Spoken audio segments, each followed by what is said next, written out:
নমস্কাৰ আপুনি চাই আছে গাঁও চহৰ জিলাৰ খবৰ মই জয়ন্ত মাধৱ গোস্বামী ইউএসটিএমৰ আচাৰ্য মহবুবুল হকক হকিয়নি মুখ্যমন্ত্ৰী ডক্টৰ হিমন্ত বিশ্ব শৰ্মাৰ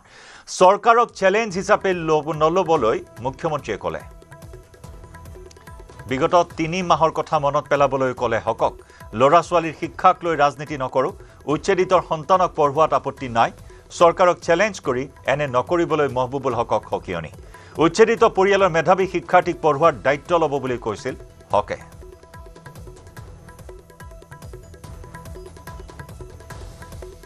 লৰা ছোৱালীক পঢ়ুৱাতটো মই আপত্তি নকৰো খালি এটাই কথা যে ভাল কৰি পঢ়াওক চৰকাৰক চ্যালেঞ্জ হিচাপে কৰিব নালাগে লৰা ছোৱালীক পঢ়ুৱাটো ভাল কথা মোৰ তাতো যদি কোনবা উচ্ছেদিত পৰিয়ালে মুকু পঢ়াৰ সুবিধা খুজে ময়ো কৰি দিম পঢ়া শুনাটো বাচ্চাক লৈতো আমি পলিটিক্স নকৰো কিন্তু এইটো মানৱতাৰ কাৰণে কৰিলে আপত্তি নাই কিন্তু চৰকাৰক চ্যালেঞ্জ কৰি কৰিছো তেনেকুৱা যদি ইন্টেনশন লয় তেতিয়ালে তেওঁ যোৱা 3 মাহৰ পুৰণা কথাবোৰ তেওঁ মনত পেলাই থাকিব লাগে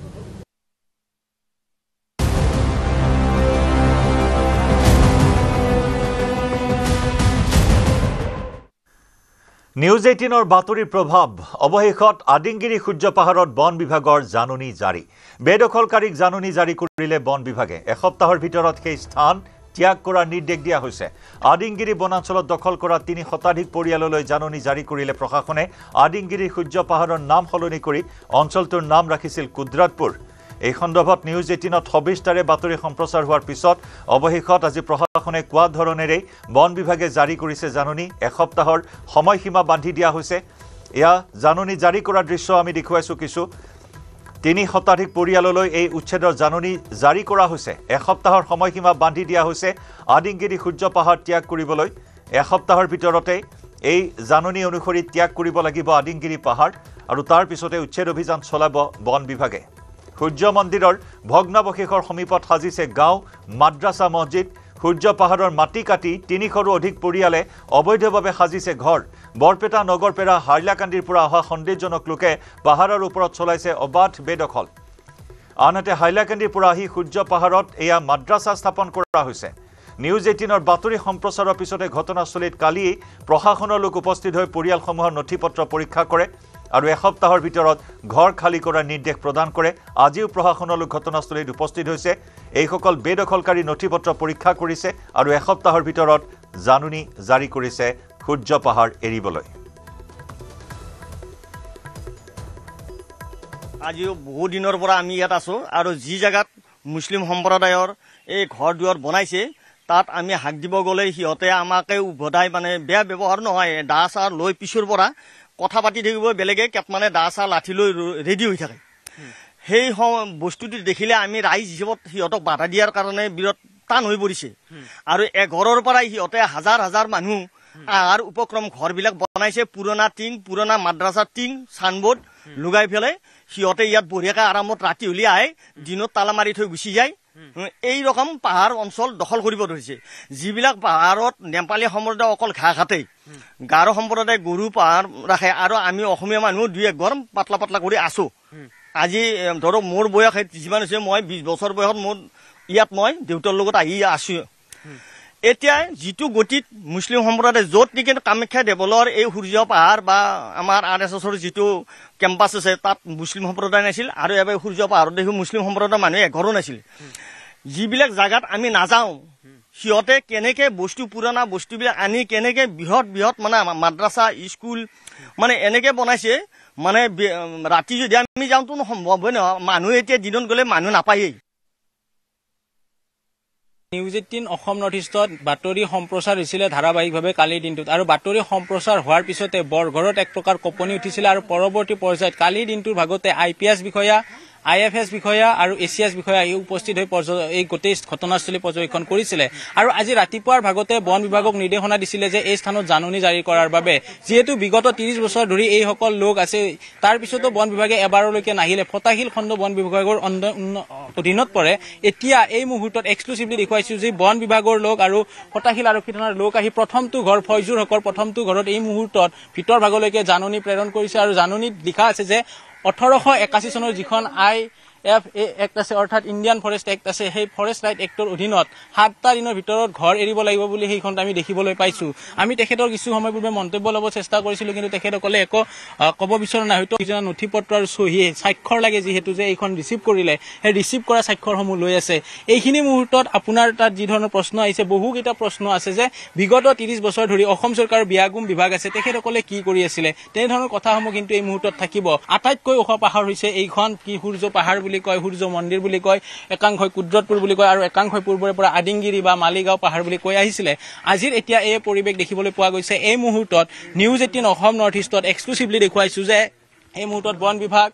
ফটাখিল আৰক্ষী থানাৰ লোকে আহি প্ৰতি ঘৰৰ লোকলৈকে গৈ তেখেতসকলৰ ফোন নাম্বাৰ বা যি ধৰণৰ প্ৰয়োজনীয় কাম কাজ থাকে সেইসমূহ তেখেতসকলৰ স্বাক্ষৰ লৈ এনেদৰে কাম কাজসমূহ কৰি গৈছে লগত সজাতি দল আছে এই মুহূৰ্তত এয়া হৈছে আদিংগিৰি পাহাৰৰ ফালে থকা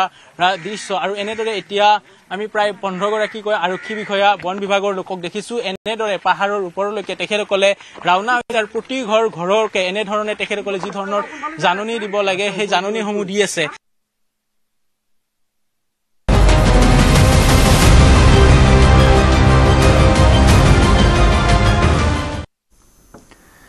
প্ৰচণ্ড গৰমত গুৱাহাটীত আৰক্ষী জোৱানৰ মৃত্যু ৰাজপথতে ঢলি পৰি মৃত্যু হ'ল এজন আৰক্ষী জোৱানৰ গুৱাহাটী দীঘলী পুখুৰীৰ পাৰত সংঘটিত হৈছে এই ঘটনা নীলা শাৰ্ট আৰু হাফ পেণ্ট পৰিহিত মৃত জোৱানজন হিতেশ্বৰ কলিতা বুলি চিনাক্ত কৰা হৈছে খোজকাঢ়ি পাণবজাৰৰ ফালে আহি থকা অৱস্থাত কাহিলিপাৰাৰ APBNৰ জোৱানজনৰ মৃত্যু হয় ঘটনাস্থলীত পাণবজাৰ আৰক্ষী উপস্থিত হৈ উদ্ধাৰ কৰে মৃতদেহ সন্দিকৈ মহাবিদ্যালয়ৰ সন্মুখতে সংঘটিত হৈছে এই ঘটনা আহি আছে নে কব ইনচাৰ্জ আহি আছে কওকচোন কি হৈছিলে কেতিয়া আপোনালোকে খবৰটো পালে কেনেকৈ খবৰ পালে খবৰটো কেতিয়া পালে ইয়াত মৃতদেহ উদ্ধাৰ হোৱা খবৰ পাইছো আহিছো বেছি দেৰি হোৱা নাই ছাৰ আহি আছে এই কব চিনাক্ত হৈছে চিনাক্ত হৈছে আহি আছে নে কব ইনচাৰ্জ আহি আছে কওকচোন কি হৈছিলে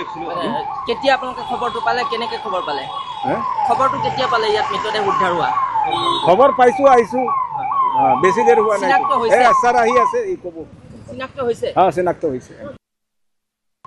আহি আছে নে কব ইনচাৰ্জ আহি আছে কওকচোন কি হৈছিলে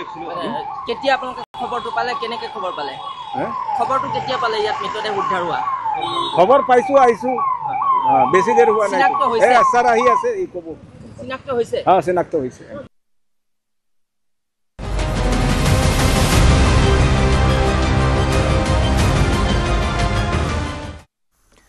মালিগাঁৱৰ কামাখ্যা নগৰৰ 4 নম্বৰ বাইলেনত ভয়ংকৰ ঘটনা নিশা শুই থাকোঁতে জুই লাগি মাতৃকন্যাৰ মৃত্যুৰ সন্দেহ মাতৃ দীপশিখা চক্ৰৱৰ্তী আৰু কন্যা শৰ্মিষ্ঠা চক্ৰৱৰ্তীৰ ৰহস্যজনক মৃত্যু আৰক্ষী আৰু ফৰেন্সিকৰ প্ৰাথমিক তদন্তত এয়া দুৰ্ঘটনা বুলি সন্দেহ কৰা হৈছে চিগাৰেট অথবা মহমৰা কয়লৰ পৰা অগ্নিকাণ্ডৰ সূত্ৰপাত হোৱাৰ সন্দেহ কৰা হৈছে ধোঁৱাত আবদ্ধ হৈ উশাহ নিশাহ নাপাই মৃত্যু হোৱাৰ সন্দেহ কৰিছে আৰক্ষীয়ে ঘৰৰ ভিতৰত কোনো তৃতীয় লোকে অপৰাধ সংঘটিত কৰা তথ্য পোৱা নাই আৰক্ষীয়ে এই ঘটনাত মহখেদা কয়লৰ পৰা জুই লাগি মৃত্যু হোৱাৰ সন্দেহ কৰিছে পিতৃয়েও ঘটনাৰ সময়ত বেলেগ কোঠাত শুই আছিল পিতৃ সুব্ৰত চক্ৰৱৰ্তী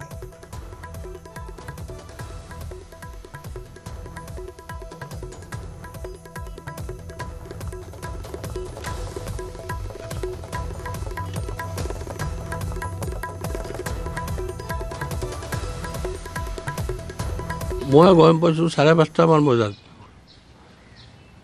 ৰাতি তাৰমানে কইল জ্বলাই হয়তো এই কইলৰ পৰা চাৰ্জৰ উমলি আছিল কইলৰ পৰা চাৰ্জৰত লাগিছে চাৰ্জৰৰ পৰা টচকত ধৰিছে তাৰপিছতে এই ঘটনা ৰাতিপুৱা ধোঁৱা হৈ গৈছে একদম না না না আমি একেলগে ভাতো খালোঁ মই গুড নাইট দি শুব গ'লোঁ সিহঁতে যেতিয়া খাই আছিল এইটো হাতত লাগিছে মিছেছৰ চুলি পুৰি গৈছে এই হাতত লাগিছে সুব্ৰত চক্ৰৱৰ্তী মই যেতিয়া গম পাইছোঁ তেতিয়া 5:10মান হ'ব মোক এই ওপৰত থাকে নহয় সিহঁতে নামি আছিল তলত সিহঁতে ধোঁৱাটো দেখা পোৱাৰ পিছতে ওলাই আছে যে ক'ৰ পৰা ধোঁৱাটো ওলাইছে তেতিয়া দেখা পাইছে যে ভেণ্টিলেশ্যনত যে ধোঁৱা ওলাইছে তেওঁ দুগৰাকী ছোৱালী এজন বাহিৰত থাকে আহি আছে ডাঙৰ ছোৱালীজনী ডাঙৰ দীপশিখা এনেকুৱা কিবা নাম আছিল পূজা বুলি মাতিছিল দীপশিখা চক্ৰৱৰ্তী তাৰ মাকৰ নাম একো নালাগে মোৰ কাৰণ আমাৰ এটা ট্ৰেন্সফৰ্মাৰৰ পৰা ইয়াতে কানেকশ্যন আছে কানেকশ্যনটো চবৰ ঘৰতে গৈছে কিন্তু আমাৰ ঘৰত কোনো কিন্তু হোৱা নাই যে লাইট গুচি গৈছিল বা কিবা হৈছে এনেকুৱা একো হোৱা নাই কাৰেণ্ট চলি আছিল সুব্ৰত ৰেলৱেতে কাম কৰে মোৰ লগত ইমান নাই ৰিলেশ্যন নাই গোটেইখিনি বন্ধ হলে নাই কাৰেণ্ট বন্ধ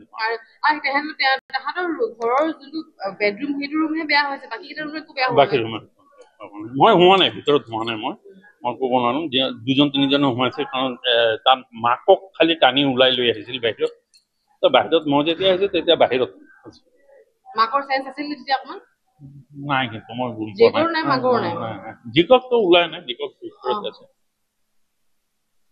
হাজবেণ্ডটো বেলেগ ৰুমত আছিল সিহঁতে শুই আছিল নেকি দৰ্জাও বন্ধ আছিল তো হাল্লাৰ চতে সিহঁতে তাৰ পৰা সাৰ পাই ওলাই আহি দৰ্জা খুলি দিছে খোলাৰ পাছত চব ভিতৰটো একদম কলা ধোৱাই ভৰি গৈছে ভিজুৱেল একো নাই 2 ফুট দূৰত কি বস্তু আছে আমি একো গম পোৱা নাই পুৰা ধোৱা সেইটো ৰুম বন্ধ কৰি সেইটো ৰুমত বহি আছিল সেইটো ৰুমত ধোঁৱাটো ওলোৱা সম্ভৱ নাই পানী মাৰিছিলে একেলগে বিচনাত শুই আছিল দুজনে জাষ্ট টোপনি মাৰি আছে তেনেকুৱা অৱস্থা হৈ আছে মানে একো নৰ্মেল দুই চাইডৰ পৰা তোচকডাল জ্বলি আছে আৰু লাহে লাহে ধোঁৱা ওলাই আছে এইটোৱে গাৰু চাৰু লাহে লম্বাকৈ এইখিনি জ্বলি গৈছে এটা চাইড কেনেকুৱা আছিল তেওঁলোক আপোনালোকৰ লগত ভাল সম্পৰ্ক ভালে কোনো প্ৰব্লেম নাই ধুনীয়া মানুহ এইটোতো শ্বৰ্ট চাৰ্কিটৰ ফলত হ'ব নোৱাৰে কাৰণ শ্বৰ্ট চাৰ্কিটৰ ফলত হ'লে অন্য এইটোতো মই ক'ব নোৱাৰো টেকনিকেল কথাটো সিহঁতে গম পাব নহয় এইটো এক্সিডেণ্টে হ'ব মোৰ মতে এইটো মানে কোনো ইণ্টেনশ্যনৰ কিছু বা এনেকুৱা একো নাই এইটো এক্সিডেণ্ট কেছ ৰাতিপুৱা প্ৰাতঃ ভ্ৰমণ কৰিবলৈ যোৱা মানুহে অলপ পুৰা এটা গোন্ধ পাইছিলে তেতিয়াই এই হাউচ নাম্বাৰ 5E তাতে আহি পেলাই যেতিয়া বাহিৰৰ পৰা দেখিলে অলপ ধোঁৱা ওলাই আহিছিলে ইমিডিয়েটলি লোকেল মানুহ তেওঁলোকে আহি পেলাই ৰেছপণ্ড কৰিলে ঘৰৰ ভিতৰত মানুহ অলৰেডি আছিলে দেউতাকজনৰ নাম সুব্ৰত চক্ৰৱৰ্তী তেওঁ ৰেলৱেত কাম কৰে তেওঁ দৰ্জাখন খুলিলে আৰু যেতিয়া চেক কৰা গ'ল তেওঁৰ ৱাইফ আৰু ছোৱালী ডাঙৰ ছোৱালী দীপশিখা চক্ৰৱৰ্তী আৰু শৰ্মিষ্ঠা চক্ৰৱৰ্তী তেওঁলোকক মানে বিচনাতে শুই থকা বুলি যেন ভাবিলে আৰু যিহেতু আনকনচিয়াছ অৱস্থাত আছিলে লগে লগে ৰেলৱে হস্পিটেললৈ লৈ গ'ল মালিগাঁও কিন্তু তাতে তেওঁলোকক মৃত বুলি ঘোষণা কৰিলে জুইটো বৰ ডাঙৰ জুই ইয়াত লগা নাই সৰু জুই কিন্তু আমাৰ ছাছপেক্ট এনেকুৱাই যে কিবা এটা মানে ছাফোকেশ্যন হৈ ঢুকাইছে মানে ইয়াত ঘৰৰ ভিতৰত বিভিন্ন জেগাত বহুত চিগাৰেট খোৱা মানে চিগাৰেট খায় বাৰু হাজবেণ্ডেও কৈছে তেওঁ চিগাৰেট খায় বা ৱাইফেও কেতিয়াবা খায় কিন্তু সেইটোৰ পৰা হ'ব পাৰে কাৰণ বাকী কোনো ধৰণৰ শ্বৰ্ট চাৰ্কিট বা তেনেকুৱা ধৰণৰ কোনো এভিডেঞ্চ নাই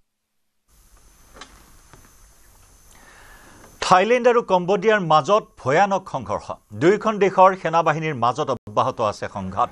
থাইলেণ্ড আৰু কম্বোডিয়া সীমান্তৰ বিবাদিত অঞ্চলত বাস কৰা কেইবাজনো নাগৰিকৰ মৃত্যু হৈছে এই সংঘাতত কম্বোডিয়াৰ সেনাই সীমান্তত স্থাপন কৰা লেণ্ডমাইন বিস্ফোৰণ ঘটি আহত হৈছে থাইলেণ্ডৰ কেইবাজনো জোৱান সীমান্তৰ এটা ধৰ্মীয় স্থলৰ সমীপত দুয়োপক্ষৰ মাজত প্ৰচণ্ড সংঘৰ্ষৰ বাতৰি পোৱা হৈছে থাইলেণ্ডে কম্বোডিয়াৰ সেনাৰ ওপৰত F-16 বিমানেৰে আকাশমাৰ্গৰ পৰা আক্ৰমণ চলাইছে একেদৰে কম্বোডিয়াৰ সেনায়ো ধাৰাসাৰ গোলাবৰ্ষণ ৰকেট নিক্ষেপ কৰিছে থাইলেণ্ডৰ বিবাদিত সীমান্ত অঞ্চলত ইফালে থাইলেণ্ডে আন্তঃৰাষ্ট্ৰীয় আইন উলংঘা কৰাৰ অভিযোগ আনিছে কম্বোডিয়াই দুয়োখন দেশৰ সীমান্তত থকা বিবাদিত অঞ্চলৰ পৰা ইতিমধ্যেই দুয়োখন দেশে সাধাৰণ নাগৰিকসকলক আঁতৰাই নিছে থাইলেণ্ডে দেশখনৰ পৰা কম্বোডিয়াৰ ৰাষ্ট্ৰদূতক বহিষ্কাৰ কৰি সকলো ধৰণৰ কূটনৈতিক সম্পৰ্ক ছেট কৰিছে কম্বোডিয়াৰ সৈন্যই প্ৰথমে গধুৰ অস্ত্ৰেৰে গুলীচালনা কৰিছিল থাইলেণ্ডৰ সীমান্তত বিপৰীতে কম্বোডিয়াই কৰা অভিযোগ অনুসৰি থাইলেণ্ডে কৰা আক্ৰমণৰ পাছতহে আত্মৰক্ষাৰ বাবে প্ৰত্যাক্ৰমণ কৰিছিল থাইলেণ্ড কম্বোডিয়া সীমান্তৰ পৰিস্থিতি বৰ্তমান অশান্ত হৈ পৰিছে দক্ষিণ পূব এছিয়াত পুনৰ যুদ্ধৰ দামামা চীনে দুয়োখন দেশৰ সংঘাতক লৈ সৰব হোৱা দেখিবলৈ পোৱা হৈছে সীমান্তক লৈ হোৱা বিবাদ দুয়োখন দেশেই আলোচনাৰ মাজেৰে সমাধান কৰিবলৈ আহ্বান জনাইছে চীনে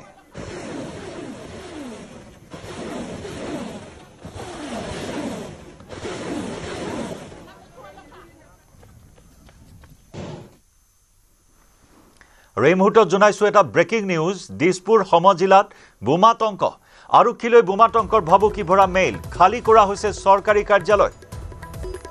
এইবাৰ দিছপুৰ সমজিলাত বোমাতংক এটা মেইল আহিছে অচিনাক্ত এটা সূত্ৰৰ পৰা এটা মেইল আহিছে আৰু যি মেইলক কেন্দ্ৰ কৰি এই মুহূৰ্তত তীব্ৰ আতংক বিৰাজ কৰিছে আৰক্ষীলৈ ভাবুকি ভৰা এই ইমেইল যাৰ পৰিপ্ৰেক্ষিতত বৰ্তমান খালী কৰা হৈছে চৰকাৰী কাৰ্যালয় কিছুদিন পূৰ্বে গুৱাহাটী উচ্চ ন্যায়ালয়ৰ উৰুৱাই দিয়া হ'ব বুলি এটা ভাবুকি ভৰা মেইল আহিছিল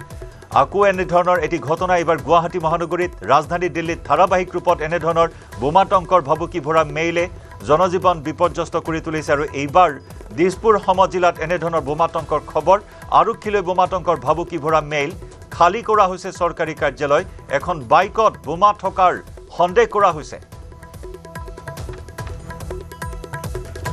সতীৰ্থ সাংবাদিক উৎপল হালৈৰ সৈতে আমি সংযুক্ত হৈছো অধিক খবৰ লাভ কৰিবলৈ উৎপল এখন বাইকক কেন্দ্ৰ কৰি বোমাতংকৰ সৃষ্টি হৈছে কেনেধৰণৰ তৎপৰতা গ্ৰহণ কৰিছে এই মুহূৰ্তত আৰক্ষী নিৰাপত্তাৰক্ষীয়ে হয়ছাক অতিকৈ হটস্পট হিচাপে বিবেচিত হৈছে ৰাজ্যিক বিজেপিৰ কাৰ্যালয়ৰ সমীপতে থকা যিটো কোৰ ডিষ্ট্ৰিক্ট অফিচ আছে দিছপুৰ সমজিলা কাৰ্যালয় আছে তাত এখন বাইকক লৈ এতিয়া চাঞ্চল্য বিৰাজমান কৰিছে বিশেষকৈ আৰক্ষীৰ বিশ্বস্ত সূত্ৰ সদৰি কৰিছে যে এখন বাইকত বোমা থকাৰ খবৰ লাভ কৰিছে যিহেতু সন্মুখত 15 আগষ্ট আছে আৰু 15 আগষ্টলৈ মাজত মাত্ৰ 20টা দিন আছে হয়তো যিকোনো মুহূৰ্ততে যিকোনো ঘটনা ঘটিব পাৰে কাৰণ বিগত বৰ্ষৰ 15 আগষ্টত আপুনি মই সকলোৱে জ্ঞাত হৈছিল যে গুৱাহাটী মহানগৰীৰ প্ৰায় 13টা স্থানত এনে ধৰণৰ বিস্ফোৰিত সামগ্ৰী উদ্ধাৰ কৰিবলৈ সক্ষম হৈছিলে ঠিক একেদৰে চলিত বৰ্ষৰ 26 জানুৱাৰীৰ লাল মাটিত যদি চোৱা যায় আলফা মেইল প্ৰেৰণ কৰিছিলে আৰু লাল মাটিত বোমা বিস্ফোৰণৰ ঘটনা সংঘটিত কৰিছিলে সেই যি বোমা বিস্ফোৰণৰ ফলত এই অঞ্চলটো এক প্ৰকাৰ কঁপনি উঠিছিলে ঠিক একেদৰে আজি হঠাতে বিশ্বস্ত সূত্ৰলৈকে হওক বা অন্য স্থানলৈকে কোনো খবৰ আহিছে যে বিশ্বস্ত সূত্ৰৰ পৰা যে যিকোনো মুহূৰ্তত অঘটন ঘটিব পাৰে বা বোমা থকাৰ এটা সন্দেহ কৰিছিলে দিছপুৰ ৰাজচক্ৰ বিষয়া পূৰ্বৰ আৰু এতিয়া দিছপুৰ সমজিলাৰ কাৰ্যালয় এটা সদা ব্যস্ত এটা কাৰ্যালয় যিটো কাৰ্যালয়ত 5 গৰাকীকৈ এছিয়াছ নিয়োগ কৰা হৈছে এগৰাকী এডিসি পৰ্যায়ৰ বিষয়া থাকে আৰু 3 গৰাকী এছিয়াছ থাকে তাৰে এগৰাকী সিও থাকে আৰু 2 গৰাকী এসকে বুলি কোৱা হয় আৰু এগৰাকী এনকে বুলি কোৱা হয় এনে ধৰণৰ 5 গৰাকী এছিয়াছ বিষয়া নিয়োগ কৰা হয় প্ৰায় শতাধিক কৰ্মচাৰী তাত কাম কৰে দৈনিক প্ৰায় হাজাৰ হাজাৰ লোকে তালৈকে সমাগম হয় বিশেষকৈ তাৰ পৰা ইনকাম সাৰ্টিফিকেট ইডব্লিউএছ সাৰ্টিফিকেট যিসমূহ সাৰ্টিফিকেট মানুহৰ প্ৰয়োজনীয় কাম কাজ থাকে দিছপুৰ সাৰ্কুলাৰ অধীনত আপোনাক যদি মই এৰিয়াৰ কথা কওঁ তেতিয়াহ'লে সেইফালে নাৰেংগী হাতগাঁও নুনমাটি গণেশগুৰি হেঙেৰা বৰবাৰী এইফালে আমি যদি উল্লেখ কৰোঁ গড়চুকৰ জালুকবাৰীৰ পৰা গোটেইখিনি সামৰি লৈছে প্ৰত্যেক দিনে এই স্থানতে বহু লোকে সমাগম হয় আৰু এই মুহূৰ্তত মোৰ ওচৰত থকা বিশ্বস্ত খবৰ অনুযায়ী এখন বাইক সন্দেহ কৰিছে আৰু ভিতৰ ভাগৰ পৰা যিসকল লোক আছিল সকলো লোককে এই স্থানৰ পৰা উলিয়াই দিয়া হৈছে উলিয়াই দি হয়তো তেখেতসকলক অন্য স্থানলৈকে স্থানান্তৰ কৰাৰ ব্যৱস্থা কৰিছে যাতে কোনো লোকে যাতে এইসমূহ স্থানত নাথাকে তাৰ সতৰ্ক কৰি দিয়া হৈছে বৈশিষ্ট আৰক্ষীৰ লোক আহি উপস্থিত হৈছে ঠিক একেদৰে হয়তো বম স্কোৱাডৰ দলকো এতিয়া খবৰ দিয়া হৈছে কিন্তু এইখিনি মুহূৰ্তত উল্লেখ কৰিছো যে ৰাজধানী চহৰ গুৱাহাটী মহানগৰীত বিগত বৰ্ষত যদি চোৱা যায় যে 15 আগষ্টৰ দিনটোত 9টাকৈ স্থানত যদি চোৱা যায় যে বিস্ফোৰণৰ নিচিনা ঘটনা বা সামগ্ৰী জব্দ কৰিছে ঠিক একেদৰে 26 জানুৱাৰীৰ দিনটোত চলিত বৰ্ষৰ লাল মাটিত বিস্ফোৰণ হৈছিল আৰু লাল মাটিৰ পৰা এই স্থানলৈকে মাত্ৰ দূৰত্ব 2 কিলোমিটাৰ আৰু ইয়াৰ সমীপতে আছে ৰাজ্যিক বিজেপিৰ তাৰ কাষত আছে পিডব্লিউডিৰ অফিচ তাৰ কাষত আছে জিএমচিৰ অফিচ তাৰ কাষত আছে এছডিচিৰ অফিচ অৰ্থাৎ কো ডিষ্ট্ৰিক্টৰ অফিচ যদি কোনো অঘটন ঘটে তেতিয়াহ'লে এই অঞ্চল যোৱা যায় এই মুহূৰ্তত এটা হয়তো যিকোনো অঘটন হ'ব পাৰে আৰক্ষীৰ ওচৰত থকা বিশ্বস্ত সূত্ৰৰ খবৰৰ ভিত্তিত এই স্থান এতিয়া সম্পূৰ্ণৰূপে বন্ধ কৰি দিয়া হৈছে আমি দেখিবলৈ পাইছো এই স্থানত এতিয়া ৰাজপথ চৰে আহা কৰা বাহনসমূহ হয়তো বন্ধ কৰি দিব যাতে কোনো লোক যদি আহে ব্ৰিজৰ ওপৰেৰে যাব পাৰিব আৰু ঠিক একেদৰে আমি উল্লেখ কৰিছো যে এইসমূহ ঘটনা হয়তো আৰক্ষীৰ ওচৰত মেইলে হওক বা বিভিন্ন হয়তো সূত্ৰৰ পৰা সদৰি হ'ব পাৰে যে যিকোনো হয়তো ঘটনাৰ পৰা হয়তো কুটাঘাটৰ বাবে পূৰ্বৰ পৰা টাৰ্গেট দি থকা হৈছিলে আগৰ পৰা এতিয়া আমি দেখিছো যে বাহনসমূহ ঘূৰাই পঠাই থকা হৈছে যে এই পথছোৱাৰে কোনো ধৰণৰ বাহন হয়তো যাবলৈ দিয়া নাই কাৰণ যিকোনো অঘটন ঘটিব পাৰে সন্দেহ প্ৰকাশ কৰিছে যে সেই হয়তো এটা পৰিত্যক্ত বেগ আছে সেই বেগটোৰ ভিতৰত হয়তো কোনো সামগ্ৰী থাকিব পাৰে এই মুহূৰ্তত সকলো লোককে কাৰ্যালয়ৰ বাহিৰলৈকে আহিব দিছে সতীৰ্থ ভাস্কৰে কিছু ভিজুৱেল ল'ব আৰু যিসমূহ দেখুৱাইছো যে এই স্থানত সকলো লোককে বাহিৰলৈকে আহিব দিছে ভিতৰত কোনো লোককে প্ৰৱেশ নিষিদ্ধ কৰি দিছে যিকোনো মুহূৰ্ত হয়তো অঘটনই হওক বা যদি প্ৰক্ৰিয়াটো কৰিব পাৰে হয়তো টেলিভিছনৰ আন এটা সতীৰ্থ ভাস্কৰ আৰু প্ৰবাসে দেখুৱাই গৈছে যে এই স্থান এতিয়া হয়তো কোনো ধৰণৰ এক প্ৰকাৰ হৈছে পৰিৱেশে বিৰাজমান কৰিছে হাল্লা হোৱা দেখিবলৈ পোৱা গৈছে বা আৰক্ষী প্ৰশাসনৰ লোকে সকলো খালী কৰিবলৈ নিৰ্দেশনা আহিছে আৰু ততাতৈয়াকৈ এখন বাহন যিখন বাহনক লৈ এতিয়া হৈছে এই মুহূৰ্তৰ এক্সক্লুচিভ দৃশ্য সতীৰ্থ দেখুৱাইছে যে আৰক্ষী প্ৰশাসনৰ লোক ইয়াতে ব্যস্ত হৈ পৰিছে যে যিকোনো মুহূৰ্ততে এই ঘটনা বা অঘটনাৰ পৰা ৰক্ষা কৰিব পাৰি নেকি সেইসমূহ দৃশ্য এই মুহূৰ্তত দেখুৱাব আৰু আমি পোনপটীয়াকৈ হয়তো যাম সম্ভৱ হ'লে এই মুহূৰ্তত সতীৰ্থসকলে দেখুৱাইছে যে কাৰ্যালয় খালী কৰি দিয়া হৈছে বশিষ্ঠ আৰক্ষী থানাৰ বিষয়ববীয়াসকলে কাম কাজ কৰি আছে ঠিক একেদৰে প্ৰতিখন বাহন তেখেতসকলে তদাৰক কৰি আছে আৰু এক প্ৰকাৰ এতিয়া হৈ লাগিছে এই কাৰ্যালয়ত সমাজিলা আয়ুক্তৰ কাৰ্যালয়ত এতিয়াও বাহিৰ ভাগত শ লোক আছে এই মুহূৰ্তত আমি উল্লেখ কৰিছোঁ যে আৰক্ষী প্ৰশাসনৰ কেইবাখনো বাহনে ইয়াতে তদাৰক কৰি থকা দেখিবলৈ পোৱা গৈছে ভিতৰ ভাগৰ এখন যিখন স্প্লেণ্ডাৰ বাহন AS01 AX442 নম্বৰৰ বাহনখনৰ ওপৰত এটা সন্দেহজনক বেগ দেখিছে আৰু সেই বেগটোৰ ওপৰত ভিত্তি কৰিয়ে এই মুহূৰ্তত সেইসমূহ দেখিবলৈ পোৱা গৈছে আৰু সতীৰ্থই দেখুৱাইছে যে এটা বেগ আছে বেগটোৰ ওচৰলৈকে কাকো যাব দিয়া নাই আৰু এয়াই হৈছে নিশ্চয় এটা বেগ থকাৰ কথাও এই মুহূৰ্তত জানিব পৰা হৈছে অত্যন্ত এটা গুৰুত্বপূৰ্ণ খবৰ এই মুহূৰ্তৰ ব্ৰেকিং নিউজ আমি জনাই আছো আমাৰ সতীৰ্থ সাংবাদিক উৎপল হালৈ ঘটনাস্থলীৰ পৰা প্ৰতিটো আপডেট আমাক জনাই আছে এখন বাইক আৰু বাইকখনত থকা এটা বেগক কেন্দ্ৰ কৰি এই মুহূৰ্তত তীব্ৰ আতংক বিৰাজ কৰিছে বম স্কোৱাডৰ দল ইতিমধ্যে ঘটনাস্থলীলৈ ৰাওনা হৈছে সমগ্ৰ অঞ্চল আৰক্ষীয়ে ঘেৰি লৈছে সম্পূৰ্ণ কাৰ্যালয় খালী কৰি দিয়া হৈছে এটা ইমেইলৰ পাছতে এই আতংক বিৰাজ কৰিছে আৰু এখন বাইকক কেন্দ্ৰ কৰি এই বোমাতংকৰ সৃষ্টি হৈছে বাইকৰ গৰাকী কোন সেয়া এই মুহূৰ্তত জানিব পৰা হোৱা নাই দিছপুৰ সমজিলাৰ কাৰ্যালয়ত এই বোমাতংকৰ এই মুহূৰ্তত খবৰে গুৱাহাটী মহানগৰীত আতংকৰ সৃষ্টি কৰিছে ঘটনাস্থলীত উপস্থিত হৈছে আৰক্ষী প্ৰশাসনৰ লোক ইতিমধ্যে সকলো লোকক আঁতৰাই পঠোৱা হৈছে যান বাহনৰ চলাচল সেই স্থানেৰে বৰ্তমান বন্ধ কৰি দিয়া হৈছে আৰক্ষীলৈ বোমা দিয়া বুলি এটা ভাবুকি ভৰা ইমেইল আৰু এই ইমেইল লাভ কৰাৰ পিছতে তৎপৰতা এই মুহূৰ্তত মহানগৰ আৰক্ষীৰ কিছুদিন পূৰ্বে গুৱাহাটী উচ্চ ন্যায়ালয় বোমাৰে উৰুৱাই দিয়া হ'ব বুলি ভাবুকি ভৰা এটা ইমেইল আহিছিল তাৰ পূৰ্বেও গুৱাহাটী বিশ্ববিদ্যালয় গুৱাহাটী মহানগৰী city centre Guwahati railway station এনেধৰণৰ কেইবাটাও স্থানত বোমা থকাৰ কথা উল্লেখ কৰা হৈছিল আৰু সেই তেতিয়াও ব্যাপক তৎপৰতাৰে আৰক্ষী অভিযান চলাইছিল যদিও কোনো ধৰণৰ তথ্য লাভ কৰিবলৈ সক্ষম হোৱা নাছিল গতিকে আমি এই মুহূৰ্তত এক্সক্লুচিভ ভিজুৱেলছ দেখুৱাইছোঁ এয়া নিউজ 18ৰ পৰ্দাত আপোনালোকে প্ৰত্যক্ষ কৰিছে আৰক্ষীয়ে তন্নকৈ বৰ্তমান পৰীক্ষা কৰিছে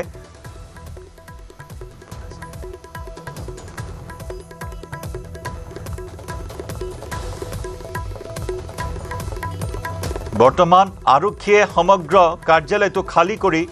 তন্নকৈ পৰীক্ষা কৰিছে সতীৰ্থ সাংবাদিক ভাস্কৰ জ্যোতি শইকীয়াৰ সৈতে আমি সংযুক্ত হৈছোঁ এই মুহূৰ্তত ভাস্কৰ বাইকখনৰ গৰাকী নেকি এয়া যি দৃশ্য আমি এই মুহূৰ্তত দেখি আছোঁ হয় নিশ্চয়কৈ আচলতে যোনটো আমি সেই ভিজুৱেলছ ইতিমধ্যে দেখুৱাবলৈ যত্ন কৰিছোঁ আৰু এয়া আচলতে আৰক্ষীৰ যি হতচকিত কৰি তুলিছিল এটা এখন বাইক উদ্ধাৰ হৈছিল আৰু সেই বাইকখনৰ ওপৰত এটা বেগ পাইছিল আৰু সেই বেগটোক লৈ চাঞ্চল্যৰ সৃষ্টি হৈছিল এই আমি চাঞ্চল্যৰ পিছতে আচলতে আমি খবৰ পোৱাৰ পিছতে আমি তৎক্ষণাত এয়ালৈ আহিবলৈ যত্ন কৰিছিলোঁ আৰু এই সমজৰ যি কাৰ্যালয় এটা যথেষ্ট আচলতে লোকেৰে পৰিপূৰ্ণ এটা অঞ্চল বা এটা তেওঁলোকৰ কাৰ্যালয়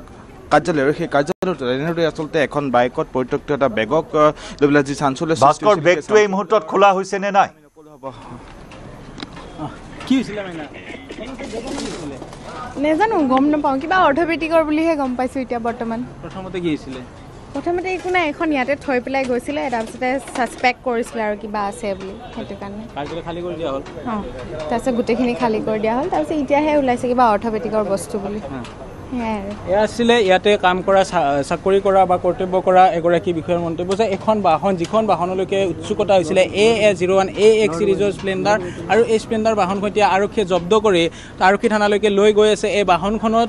বোম থকাৰ সন্দেহ কৰিছিলে আৰু এই গোটেই কাৰ্যালয় খালী কৰি দিয়া হৈছিলে ভিতৰ ভাগৰ পৰা সকলো লোকে ওলাই আহি বাহিৰলৈকে আহিছিলে আৰু এতিয়া এনেদৰে সকলোৱে এক প্ৰকাৰ ভয়তেই হওক বা সকলোৱে নিজৰ জীৱনৰ বাবে দৌৰিছিলে দাদা কি খবৰ পাইছিলে কি খবৰ পাইছিলে এইটোতো বাইকৰ ওপৰত কিবা অৰ্থপেডিক্সৰ বস্তু থকাবলৈ গৈছে তাৰ আগতে আপোনালোক আৰু যিসকল লোক আছে জানিবলৈ চেষ্টা কৰিম বা এতিয়া এই কাৰ্যালয়ৰ ভিতৰত এই বাহনখন দেখুৱাইছে AS01 AX442 নম্বৰৰ এই বাহনখন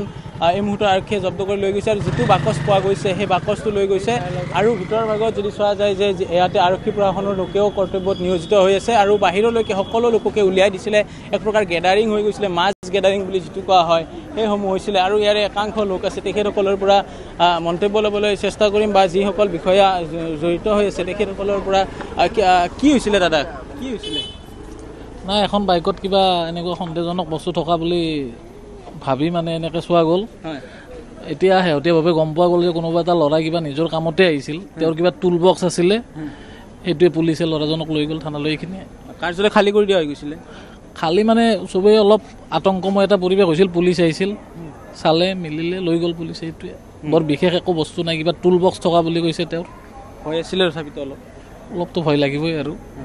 এয়া আছিলে ইয়াতে কৰ্মৰত বিষয়াৰ মন্তব্য আৰু আৰক্ষী প্ৰশাসনে এতিয়া তদাৰক কৰি আছে এয়া হৈছে দিছপুৰ সমজিলাৰ কাৰ্যালয় আৰু সমজিলাৰ কাৰ্যালয় এখন বাহন ভিতৰ ভাগত ৰাখিছিলে উৎপল আৰু ভাস্কৰ এই মুহূৰ্তত ধন্যবাদ জ্ঞাপন কৰিছো স্বস্তিৰ নিশ্বাস তাত নাই কোনো ধৰণৰ বোমাজাতীয় সামগ্ৰী বা আপত্তিজনক সামগ্ৰী ইয়াৰ সৈতে সময় হ'ল গাঁও চহৰ জিলাৰ খবৰৰ পৰা বিদায় লোৱাৰ নমস্কাৰ